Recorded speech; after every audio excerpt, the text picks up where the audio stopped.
শোনো বন্ধুরা, আমার বিশ্বাস করো তোমাদেরই মতন পার্সেল ওপেন করতে ভীষণ ভালো লাগে।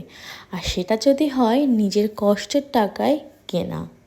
তো নিজের তো কিছু টুকিটাকি জিনিসপত্র কেনার জন্য নিজের কোনো কিছু কাজ করতে হবে।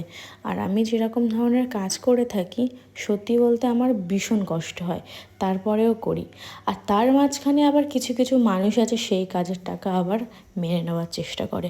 তোমাদের সাথে হয় বন্ধুরা এরকম? কার কার সাথে এরকম হয় বা হয়েছে বা প্রতিনিয়ত হয়ে যাচ্ছে, একটু কমেন্ট করে জানাও দেখি। আমি ভাবি যে আমার ভাগ্যটাই হয়তো খারাপ, এত কষ্ট করে কাজ করি আবার সেই টাকা লোকে কিভাবে মেনে নেয়।